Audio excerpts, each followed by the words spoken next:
As Sunday gets closer and closer, still no word on who's going to play quarterback for the Rams on Sunday against the Arizona Cardinals. Stafford, Wolford, Perkins, all of the above? That's next on Locked On Rams.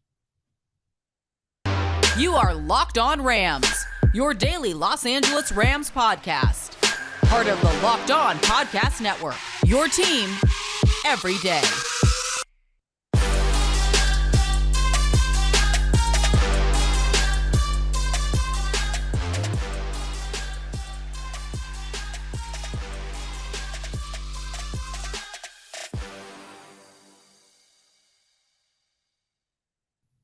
Thanks for making Locked On Rams your first listen every single day, free and available wherever you get your podcasts. My name is Travis Rogers. Thanks for making us a part of what you do every single day.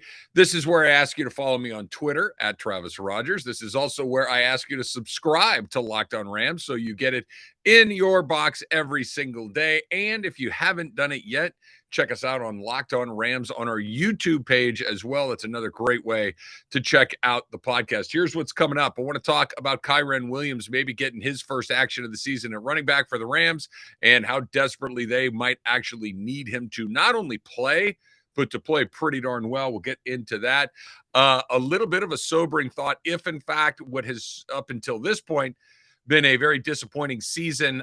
If it continues to go this way, what happens next? And of course, we will talk about the quarterback situation coming up in just a second. But first, let me remind you that today's episode of Locked On Rams is brought to you by LinkedIn. LinkedIn Jobs helps you find the candidates you want to talk to faster.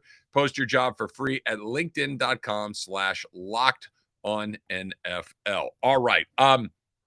So week 10.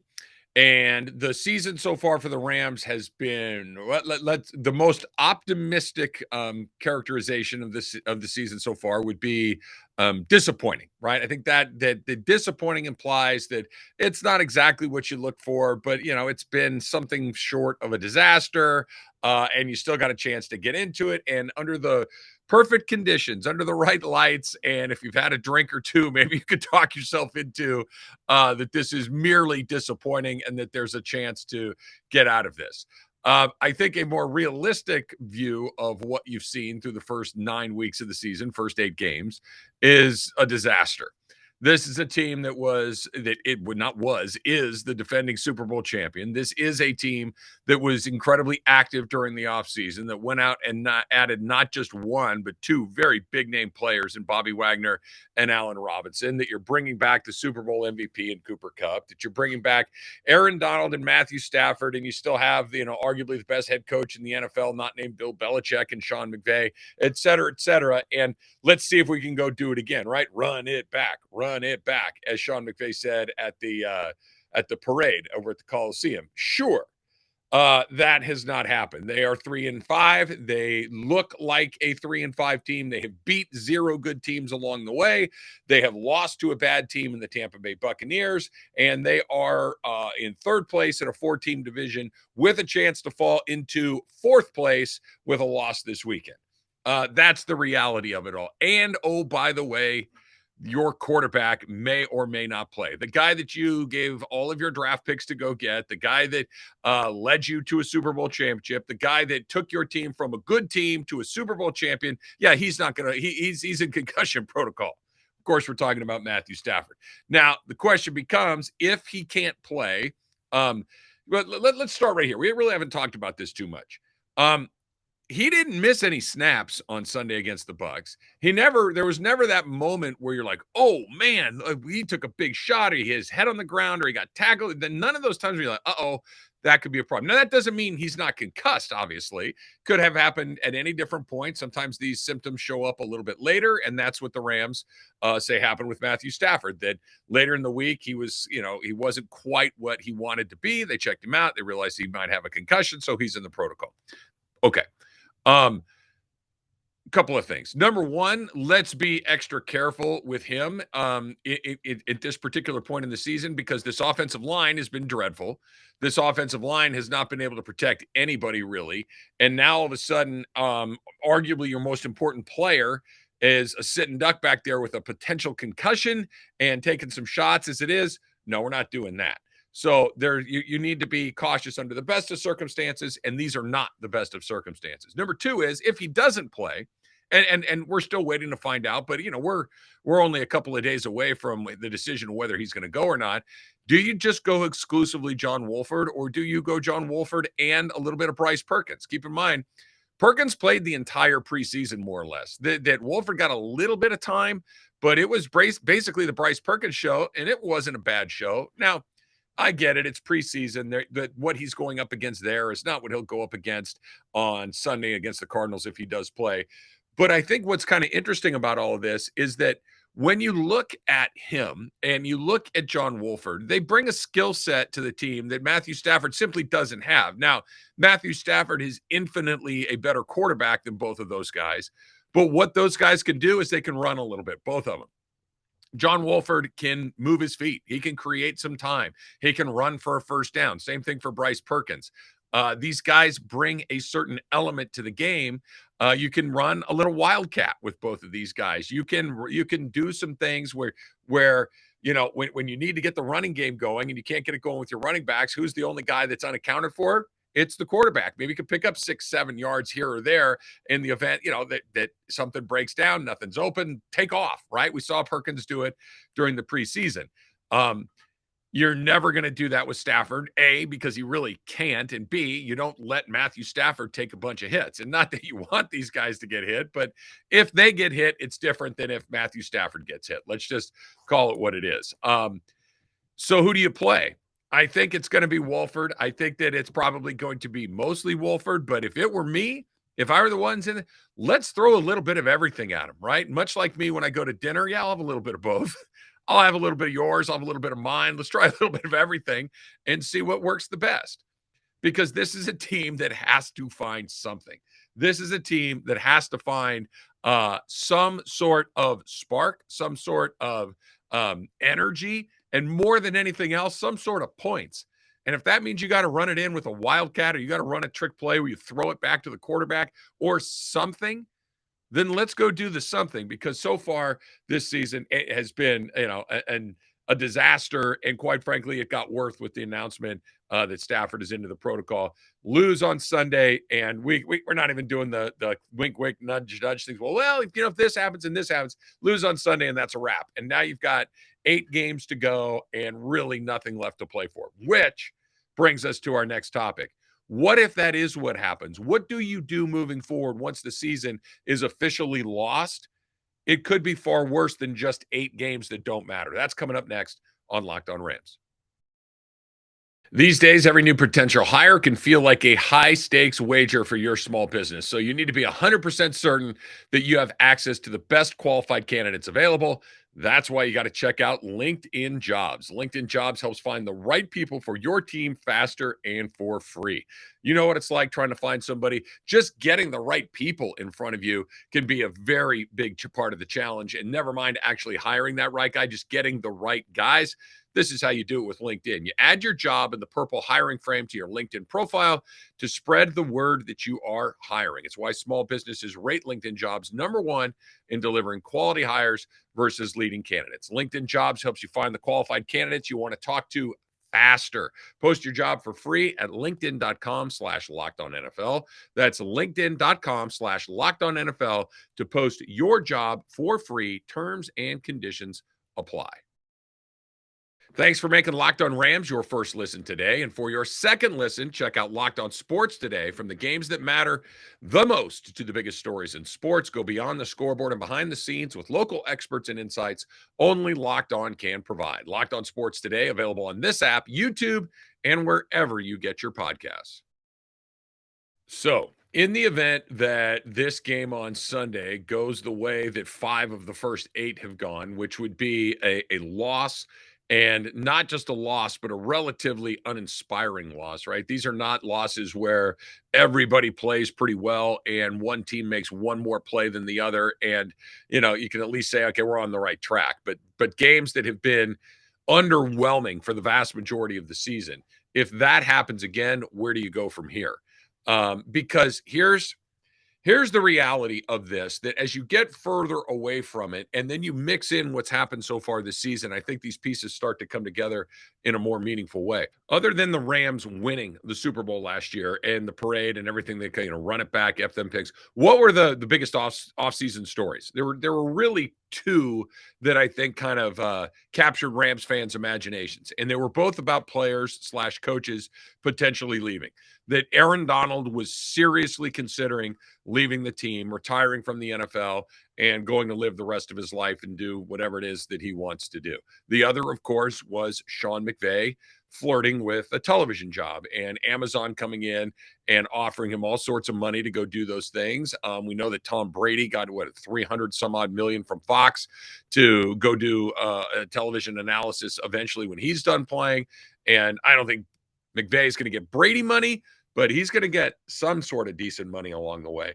I was of the opinion, and I still think this is mostly true, but I was of the opinion that why would Sean McVay leave in the prime of his career with a championship caliber team, with Aaron Donald in the prime of his life, with Cooper Kupp, Matthew Stafford, Jalen Ramsey still playing at a very high level? Why leave? Why is now the time to go? I'm not doubting that he's going to go eventually, but why now? Same idea with Aaron Donald, that Aaron Donald is a surefire Hall of Famer. He's on the short list of great defensive players in the history of the league. Reggie White, Lawrence Taylor, take your pick. He's one of those guys, right?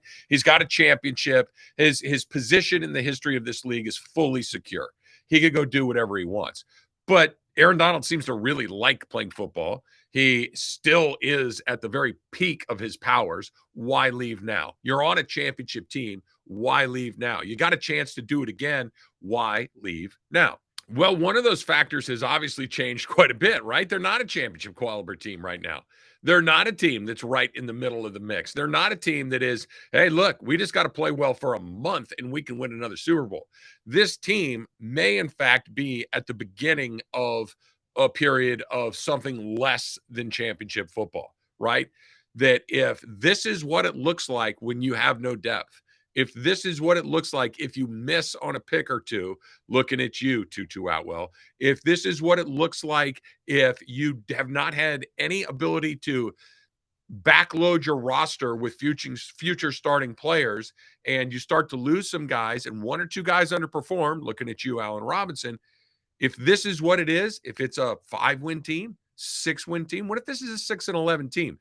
And by the way, that's what it's looked like so far. That's the pace that they're on right now, is to about be a 6-11 team. I don't think they're going to get there. I think they'll be a little bit better than that. But what if it goes the other way? What if Matthew Stafford doesn't play? What if he's a ways from coming back? What if now you got a backup offensive line playing with a backup quarterback, playing with a defense that already has reached its saturation point as far as frustration goes? What if all of these things come together?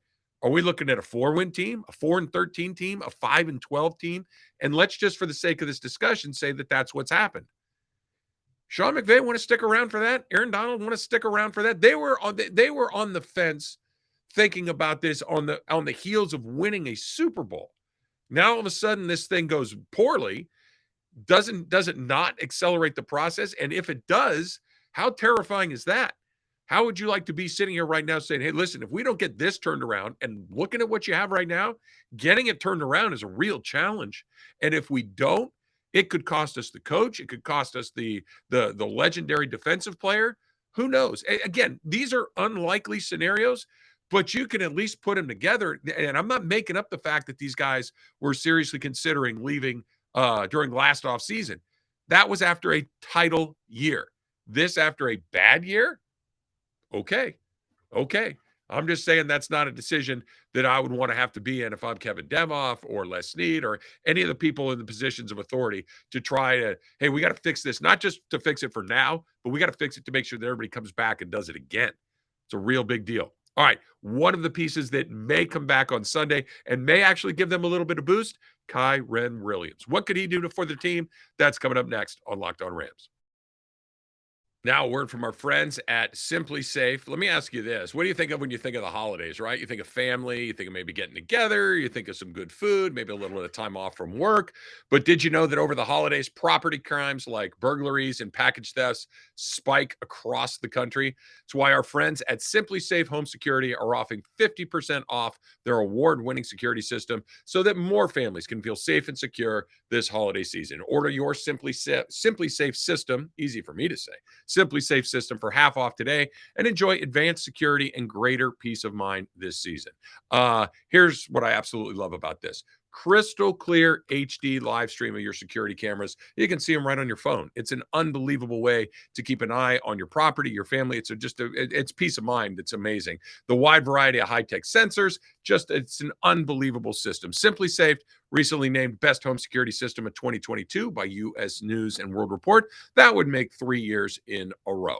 Don't miss your chance to save big on the only security system that I would recommend. Get 50% off any new SimpliSafe system at simplisafe.com/locked-on today. That's the discount of the year, so don't wait. Let me give it to you again. simplisafe.com/locked-on NFL. simplisafe.com/locked-on NFL. There's no safe like SimpliSafe. All right, so one of two things is going to happen. This is going to be firmly in the file of, yeah, you've told me this before, or I'm going to be right, okay? That somebody is coming back that may give you a little bit of boost. I know what you're thinking. Trap. You told me that Brian Allen coming back was going to make a difference. You told me that Van Jefferson coming back was going to make a difference. You told me that Cam Akers' wake-up call after getting benched at the beginning of the season might be the difference. You told me that Allen Robinson would eventually get going and make a difference. Yeah, maybe not. Maybe I said yes. I said all of those things. But hey, right? What is the world if not filled with optimism? Kyren Williams is likely, as Sean McVay said, he'll likely be up on Sunday. They need to either use him or designate him as an injured player again, probably ending his season at that point. Why not, right? If he's physically able to go, keep in mind he got hurt literally right out of the gate and has not touched the ball on offense. They didn't use him in the preseason, which I think tells you a little bit about what Sean McVay thinks of him. That if he didn't use him in the preseason, it means that he was planning on using him during the regular season. Darrell Henderson, tough guy. I really like him. I'm hoping that it turns around. It is what it is. Cam Akers, forget about it. We talked about that. I'm ready to move on from that. Malcolm Brown, short yardage guy. Ronnie Rivers really hasn't had the spark that you were hoping he might bring.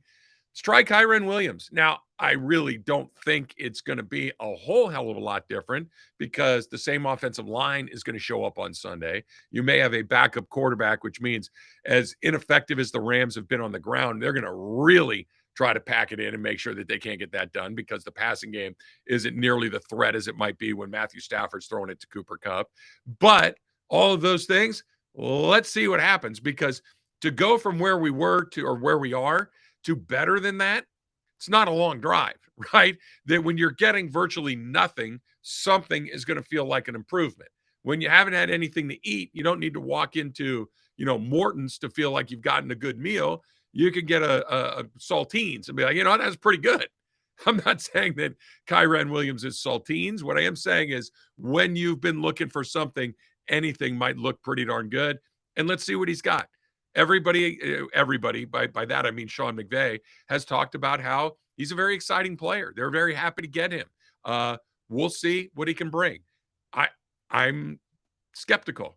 I am skeptical of everything this team is doing on offense so far this year. The defense has been, I don't even want to say it's been good. It's been better than good. It's been very good. If this defense combined with, let's just say you got 75% of the offense you were dealing with last year, they're winning a bunch of games. They're losing games because of the 11 guys with the ball, not with the 11 guys trying to get the ball. It has been an offensive problem. They've been, other than Cooper Kupp, nothing has worked offensively this year. So let's keep throwing things at it and see if you can find the second thing that might be working. And that second thing might be Kyren Williams. Cross your fingers that that's true. Cross your fingers that he plays well. And cross your fingers that Matthew Stafford is on that field come Sunday afternoon at SoFi Stadium. That's going to do it for this edition of Locked On Rams. Thanks for making us your first listen. Now for your next listen, check out the Locked On Sports Today pod. Biggest stories of the day, instant reactions, big game recaps, and the take of the day. Available on the Odyssey app, YouTube, and wherever you get your podcasts. Until next time, whose house? It's Locked On Rams house.